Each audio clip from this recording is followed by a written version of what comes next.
कुछ समय पहले एक स्टडी में पाया गया था कि हिंदुस्तान की 90% आबादी महीने के 25,000 से भी कम कमाती है। सिर्फ 10% आबादी ही महीने के 25,000 या उससे ज्यादा कमा पाती है और उनमें से भी 3% लोग ही अपनी जिंदगी को अच्छे से गुजारते हैं। बाकी के 7% तो हसरतों के दरिया में डूबते उभरते रहते हैं। दिल करता है नया फोन खरीदा जाए, लेकिन सामने लोन्स और ईएमआई की लंबी चौड़ी लिस्ट आ जाती है और इसी कसमकस में जिंदगी गुजरती रहती है। बाकी के 90% लोग तो ये मान ही लेते हैं कि हम तो गरीब ही पैदा हुए थे और गरीब ही मर जाएंगे और वो कुछ बड़ा करने की हिम्मत जुटा ही नहीं पाते। अब सवाल ये उठता है कि क्या अमीर बनने के लिए कुछ बड़ा करना जरूरी है? तो इसका जवाब है नहीं। सिर्फ कुछ बेबी स्टेप्स की मदद से आप अमीर बनना सीख सकते हो। दोस्तों, जैसा कि आप जानते ही हो कि सक्सेस रातों रात नहीं मिलती। सक्सेस वाली रात के आने से पहले ना जाने कितनी ही रातों को जागकर मेहनत करनी पड़ती है। इसे आप चींटियों और तिलचट्टे की उस कहानी से समझ सकते हो जिसमें चींटियां बारिश आने से पहले ही मेहनत करके अपने लिए घर और खाने का इंतजाम कर लेती हैं, लेकिन तिलचट्टा लापरवाही करता है जिसकी वजह से बारिश आने के बाद उसे चींटियों से मदद मांगनी पड़ी। अब आपको भी बुरे वक्त में किसी के आगे हाथ ना फैलाने पड़े, इसके लिए जरूरी है कि रातों रात की कामयाबी के पीछे भागने की बजाय लॉन्ग टर्म में मेहनत के लिए खुद को तैयार कर लीजिए। आज के इस वीडियो में हम डेव रैमसे की लिखी हुई बुक मनी मेकओवर के 5 ऐसे बेबी स्टेप्स के बारे में बात करेंगे जो आपको अमीर बनने के लिए तैयार करेंगे। तो चलिए दोस्तों, बिना किसी देरी के शुरू करते हैं आज के इस वीडियो को। स्टेप नंबर 1 है स्टॉप लिविंग इन डिनाइल। जैसे शराब पीने वालों को यह पता होता है कि शराब नुकसानदायक है, ठीक ऐसे ही स्ट्रीट फूड खाने वालों को भी यह पता होता है कि एक ही तेल में बार बार तला जा रहा खाना कितना नुकसानदायक है। लेकिन जब भी उन्हें टोका जाए तो वो ये कहते हैं कि 1-2 बार खा पी लेने से कुछ नहीं होता, लेकिन धीरे धीरे उन्हें इसकी आदत पड़ने लगती है और हेल्थ खराब होने लगती है, लेकिन वो फिर भी खुद को फिट समझते रहते हैं। और ठीक यही चीज फाइनेंशियल हेल्थ के मामले में भी सेम टू सेम फिट होती है। हम खुद को यह बताते रहते हैं कि कैसे मेरे पास एक जॉब है जिसके चलते मैं कभी सड़क पर नहीं आऊंगा, कभी महंगा फोन खरीद लिया, कभी 5 स्टार होटल में खाना खाने चले गए या कभी महंगी शॉपिंग कर ली। और खुद को अमीर दिखाने की इस कोशिश में लोग कंगाल होते रहते हैं और उन पर कर्ज का बोझ बढ़ता ही चला जाता है। वो मेंढक वाली कहानी तो आपने सुनी ही होगी ना कि जब मेंढक को तेज गर्म पानी में डालो तो वो छलांग मारकर तुरंत बाहर आ जाता है, लेकिन अगर पानी को धीरे धीरे गर्म करो तो पहले तो वो बाहर नहीं निकलता और फिर जब पानी तेज गर्म हो जाता है फिर वो चाहकर भी बाहर नहीं निकल पाता और अंत में वो मर जाता है। खुद को अमीर दिखाने और एक अच्छा लाइफस्टाइल मेंटेन करने की कोशिश में हमारी फाइनेंशियल हेल्थ का पानी भी धीरे धीरे गर्म होता रहता है और फिर अचानक से हमारे सामने बड़ा कर्ज खड़ा हो जाता है। दोस्तों, आपको अपनी रियलिटी को एक्सेप्ट करना चाहिए। आप वो लाइफस्टाइल मेंटेन करने की कोशिश मत कीजिए जो आप अफोर्ड नहीं कर सकते।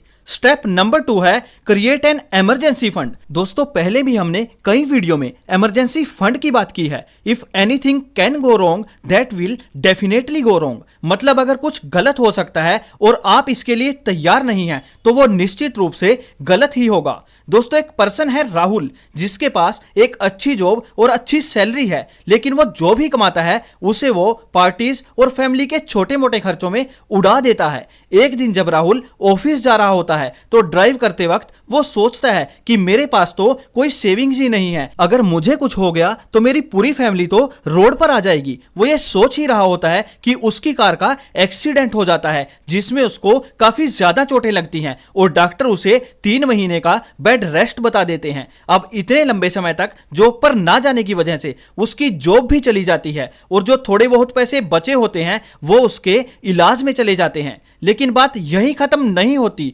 फीस जमा ना होने की वजह से उसके बच्चों को भी स्कूल से निकाल दिया जाता है। अब अगर उसके पास इमरजेंसी फंड होता तो उसका इलाज और उसकी फैमिली के जरूरी खर्चे निकाले जा सकते थे। मनी मेकओवर के ऑथर कहते हैं कि हमें अपने इमरजेंसी फंड में कम से कम $1,000 तो रखने ही चाहिए, जबकि दूसरा रूल यह कहता है कि इमरजेंसी फंड अपने खर्चों के हिसाब से होना चाहिए, यानी कि आपके इमरजेंसी फंड में इतने पैसे तो होने ही चाहिए कि आपके अगले 6 महीनों का खर्चा आसानी से चल सके। स्टेप नंबर 3 है डेट स्नोबॉल। इमेजिन कीजिए कि आप बर्फीली पहाड़ियों में बर्फ के साथ खेल रहे हो और आपका मन बर्फ के छोटे छोटे गोले बनाकर पहाड़ियों से नीचे फेंकने का हुआ। आपने कई सारे गोले बनाए और सभी को एक साथ पहाड़ी से नीचे गिरा दिया। आप नोटिस करेंगे कि आपके बॉल्स नीचे आते आते एक बड़े ज्वाइंट स्नोबॉल में कन्वर्ट हो गए। ठीक इसी तरह आपको भी छोटे से बड़े अमाउंट में करके अपने सारे कर्जे खत्म करने हैं, क्योंकि अमीर बनने के रास्ते पर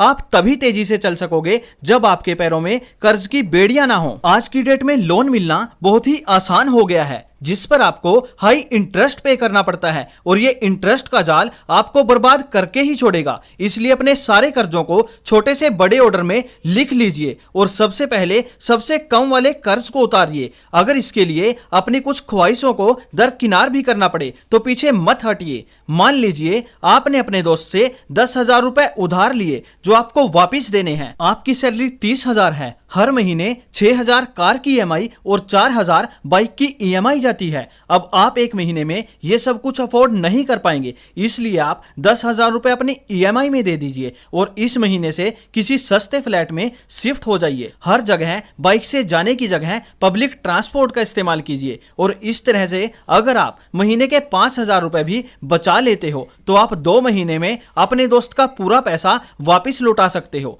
थोड़ी तंगी बर्दाश्त कर लीजिए, कोई बड़ी बात नहीं है। इससे आपका दोस्त भी खुश हो जाएगा और आपको खुद पर भरोसा भी हो जाएगा कि यार थोड़ी सी कोशिश करके मैं अपनी लाइफ को बदल सकता हूं और आप अपने बाकी कर्ज भी जल्द से जल्द खत्म करने की कोशिश करने लगेंगे। इस तरह धीरे धीरे आप अपने सबसे बड़े कर्ज से भी पीछा छुड़ा सकेंगे। स्टेप नंबर 4 है रनवे फंड। मनी मेकर का चौथा रास्ता है रनवे फंड तैयार करना। जिस सेविंग्स का इस्तेमाल आप अपना कर्ज उतारने के लिए करते थे, अब उससे रनवे फंड तैयार कीजिए। अपने किराए से लेकर खाने पीने का खर्चा, मोबाइल का बिल, पेट्रोल और बाइक के मेंटेनेंस के खर्च, मान लीजिए कि ये पूरा मिलाकर 20,000 रुपए होते हैं। अब 20,000 इंटू 3 यानी 60,000 रुपए अपने 3 महीनों के खर्चे के बराबर रनवे फंड तैयार कीजिए, ताकि अगर बीच में कुछ ऊपर नीचे हो गया या नौकरी चली गई या कुछ और हो गया तो आप आसानी से अपना खर्चा चला सके और अपने लिए दूसरा रोजगार ढूंढ सके। और इस तरह धीरे धीरे करके आपको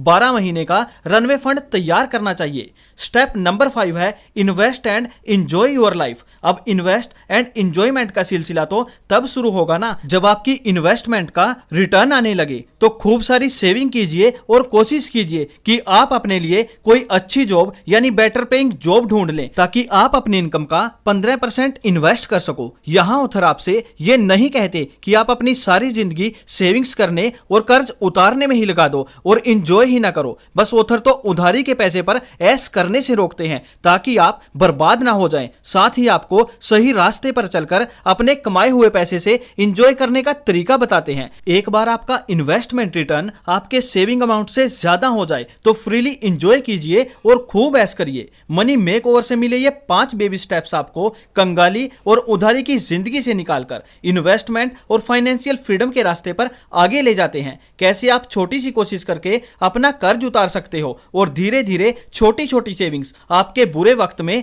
काम आएंगी। एक बार आपका इमरजेंसी और रनवे फंड तैयार हो जाए तो सेविंग करके आपको इन्वेस्टमेंट की तरफ बढ़ना चाहिए। एक बार आपको इन्वेस्टमेंट का रिटर्न अच्छा मिलने लगे तो आप खुशहाली और ऐश की जिंदगी जी सकते हो। फर्क इतना होगा कि इस बार ये उधारी और कंगाली की ऐश नहीं होगी, ये आपकी मेहनत की कमाई हुई होगी और अपनी होगी। उम्मीद करता हूं कि आज का ये वीडियो आपको अच्छा लगा होगा। अगर वीडियो आपको अच्छा लगा हो तो वीडियो को लाइक और चैनल को सब्सक्राइब जरूर कर लें। दोस्तों आज के वीडियो में इतना ही। मिलते हैं एक और नई इंफॉर्मेटिव वीडियो के साथ। तब तक के लिए टेक केयर। जय हिंद दोस्तों।